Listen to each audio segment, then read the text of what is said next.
Okay, a little bit nervous, so work with me. It's amazing to be in front of this group of people. And I wanted to co-sign on the last presentation about open source because open source is actually the method that brought me into the tech world. Also the design world. I'm a designer, a developer, I consider myself a systems designer, so I think about how to bring disparate pieces together, whether it's in the cause of creating software or products or organizing communities. So, systems designer, it's awesome to be here. Yeah, open source, that's important. I just wanted to co-sign on that. This way.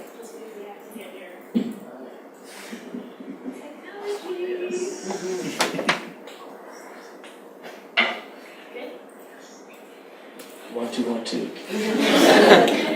I promise not to freestyle.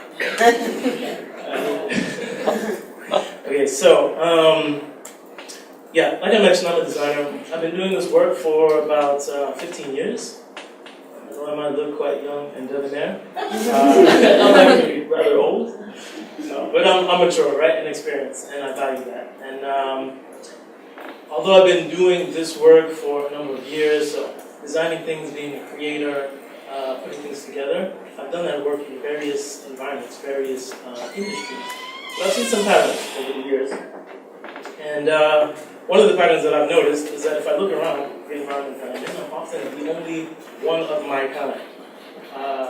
Often the only black person. 4 years ago, I moved from Brooklyn to Amsterdam with my family. And in Amsterdam, I found that I'm often only the black person, often the only American in the room, and often the only black American man in an entire postcode.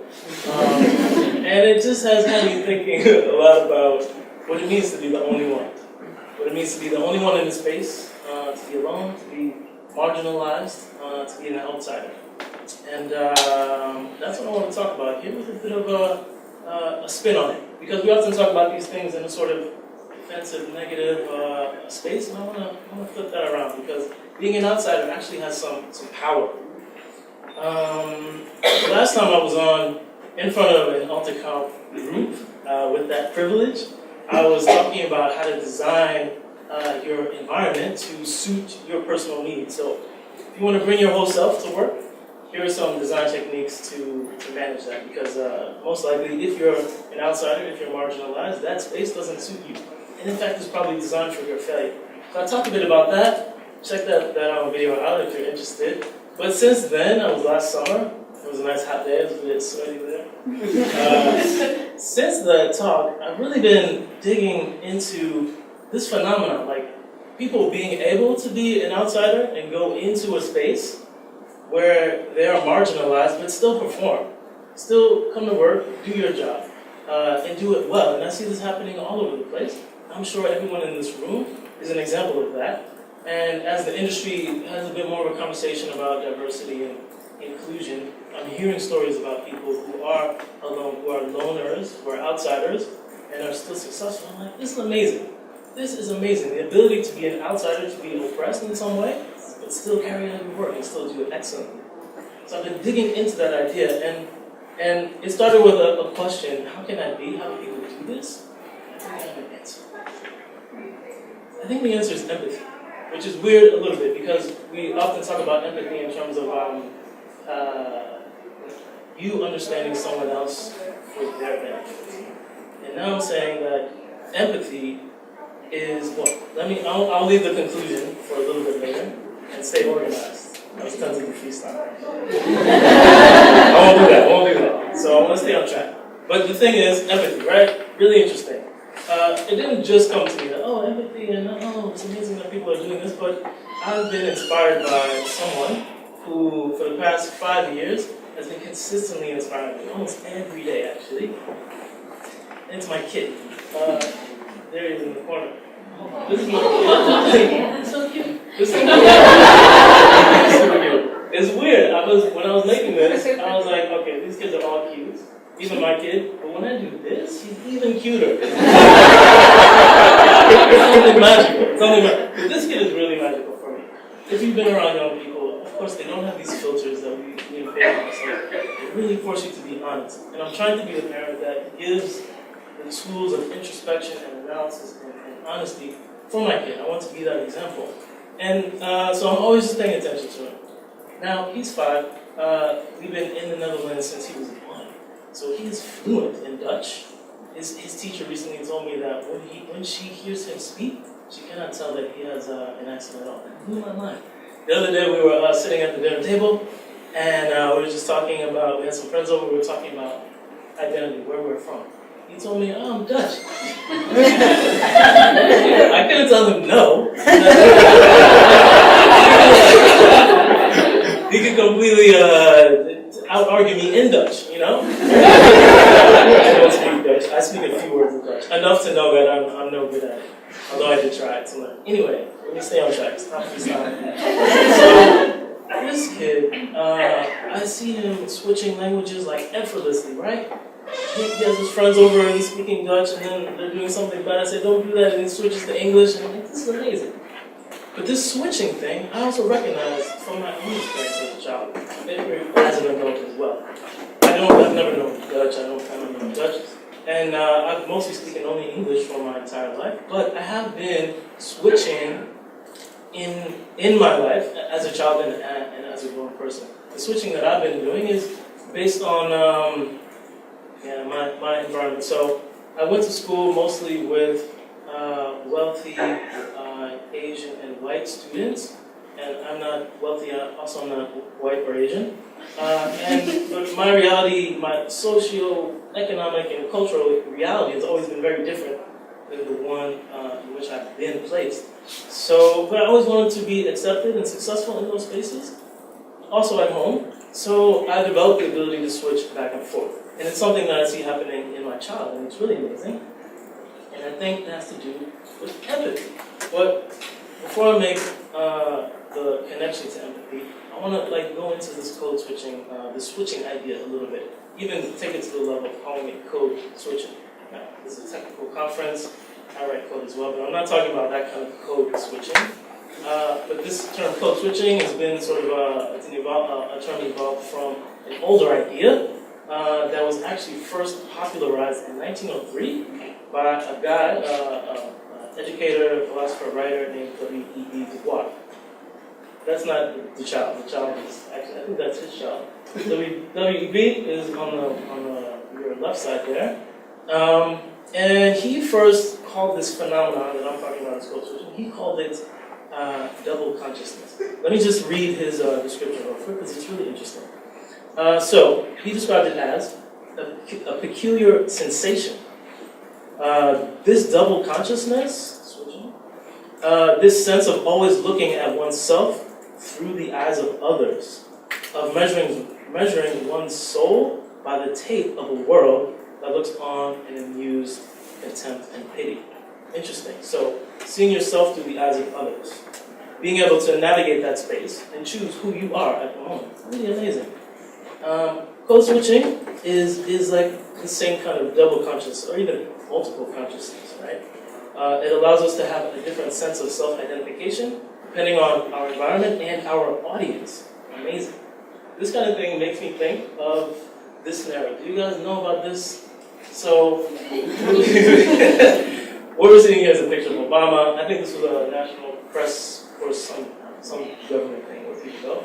And Obama was giving a talk, and behind him he had this character whose name is Luther, who represents his alter ego, his anger translator. Luther, this guy named Luther is Obama's anger translator.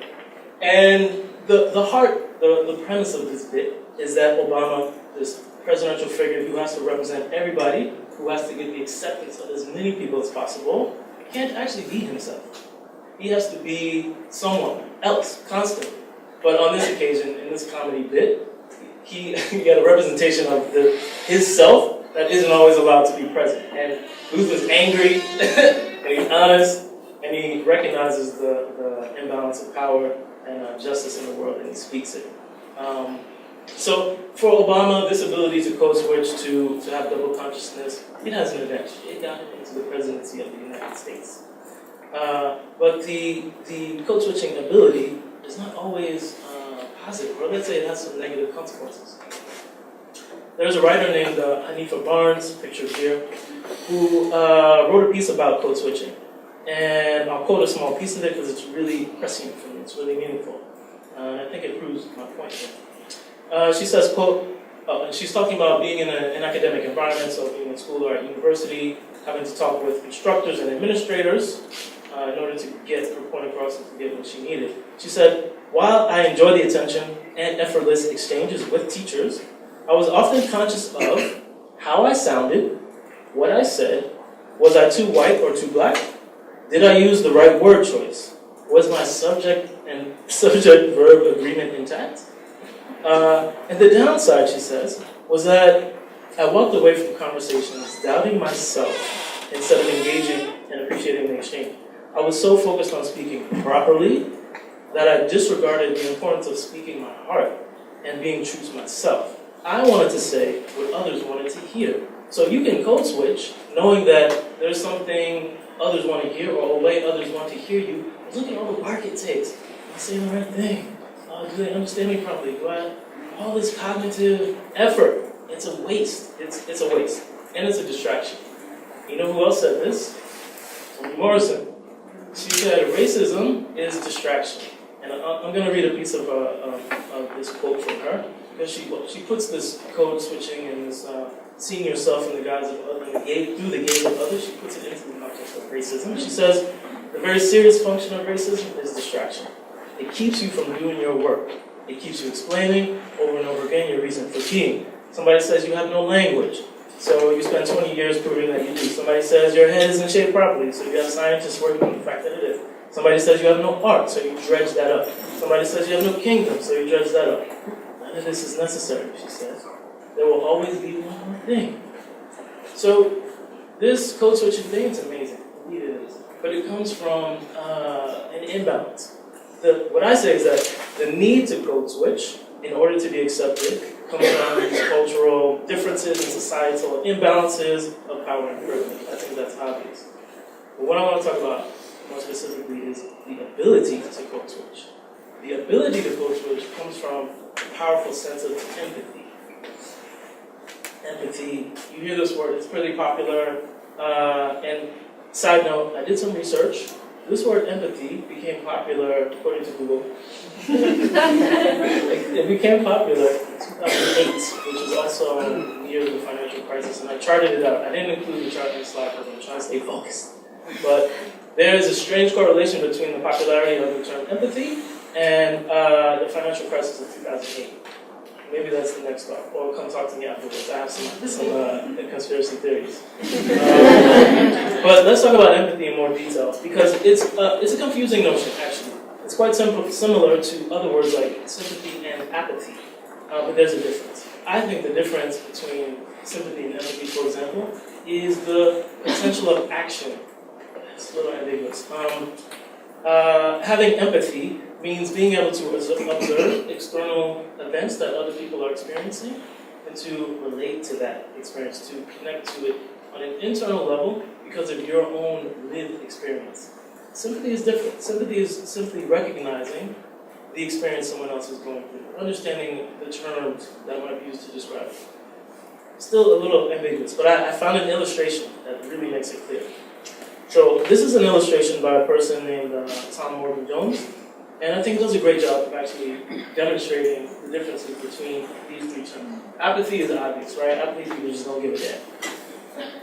Empathy and sympathy are much more closely related. But what you can see in this illustration is that someone who's sympathetic, who has sympathy, they understand what's going on, they can point to it, but they can't really do anything about it. People who offer you sympathy are listening to you, indeed, but can they offer you solace or advice or anything constructive? Not typically. Those who can, they're practicing empathy. So in this illustration, we see someone recognizing the situation of someone else and actually constructively assisting them. To me, the difference between empathy and sympathy is the possibility of action. What action can be taken? Empathy's capacity to turn observations into meaningful actions is the thing I'm pointing to. And I'm not alone, actually. empathy is a huge topic, and its potential for action has been seized on by, for example, products in the digital products industry. So I did a quick search for books that talk about empathy and design. Books that talk about empathy and products. So product is what I work to do. I build software, I design software. So this is my scope. And I dove into it a little bit. Who's talking about empathy and product development? Everybody. Everybody is. It's a big thing. And I get it. So I want to connect empathy, which we talked about in terms of code switching, context switching, right? You can do that because you have this sense of empathy. And people recognize how powerful empathy is in a commercial business sense as well. So what I want to do right now is help us who are marginalized, who have experienced being outsiders, who are forced to have empathy. Let's leverage that. Let's recognize how powerful that makes us in this particular case in terms of building digital products and being in tech.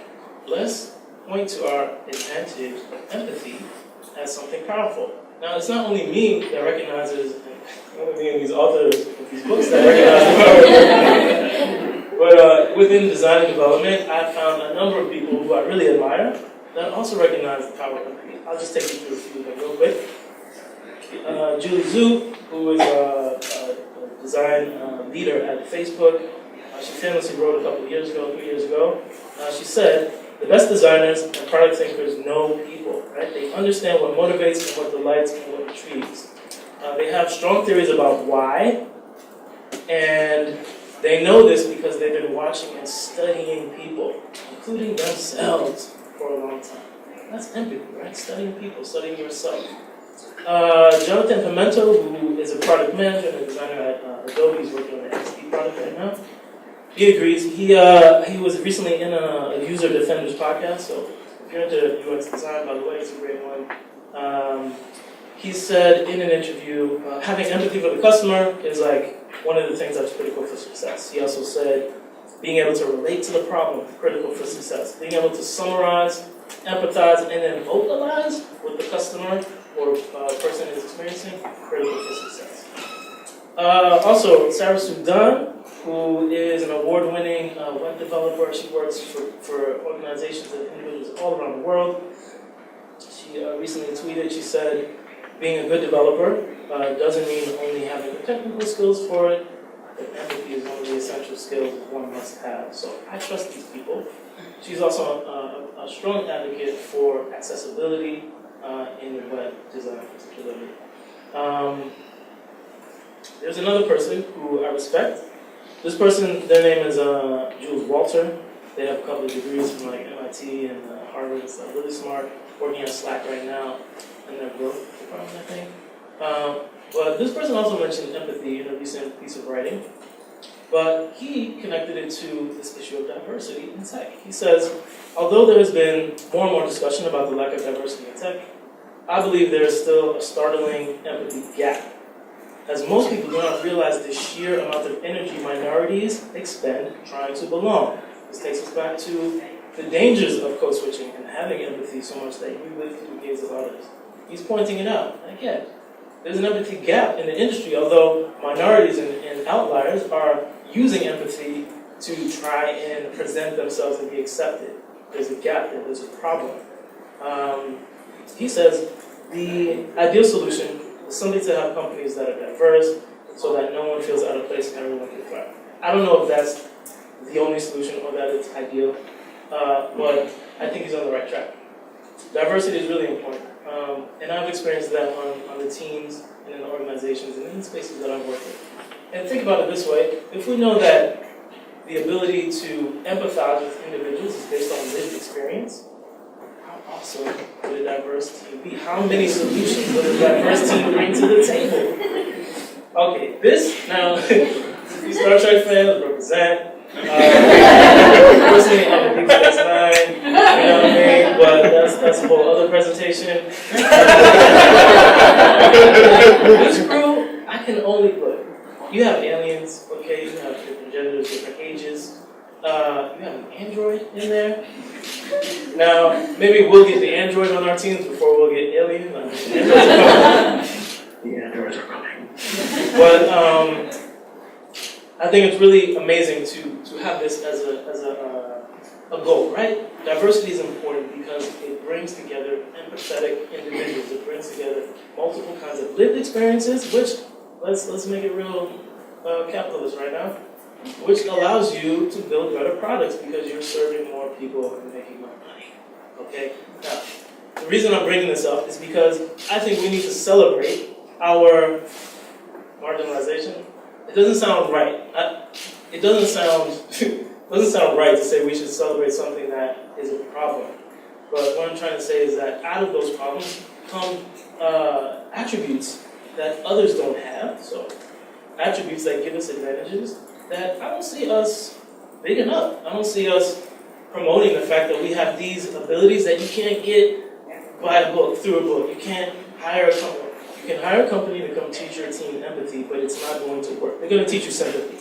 Empathy has to be earned. It can't be learned. Trademark copyright. So, yeah, I really believe empathy is a superpower. Empathy is a superpower. I didn't hear what you said, sorry. Oh, okay. I'll send you my lawyer's email.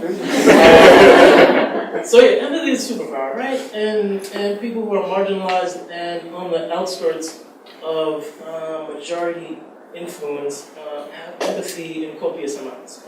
We need to celebrate that. We need to leverage it. And I found someone who expresses this idea way more eloquently than I ever could. I found this TED Talks from a woman, her name is Jamila Lyscott, I think is how you pronounce her name. So look her up. On TED Talks, she does a spoken word essay where she's talking about how she basically speaks 3 kinds of English. She has heritage from the Caribbean, so she speaks Patois. She's from around the way, so she speaks Hood Street, and she's educated, so she speaks English.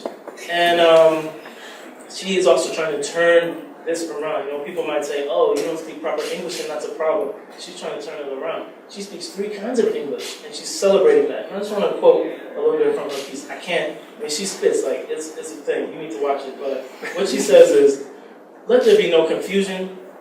Let there be no hesitation. This is not a promotion of ignorance. This is a linguistic celebration." That's why I put trilingual on my last job application. And that last line got me when I first saw it. I was like, yes, job application, okay, you're vying for someone's attention. Say, hey, invest in me. I have the skills. Look at the code I write. Look at my, I went to this institution or that institution. That's fine. You should promote those things as well. But don't leave out the fact that you have empathetic superpowers because of your marginalized existence. This is my point. We need to big that up because we are all superheroes. And I'm suggesting that we use our lived experience as a tremendous asset. We're not asking for permission anymore. We're saying, look, we have something you can't get in any other way. So it's valuable. Right? Genuine empathy has to be earned.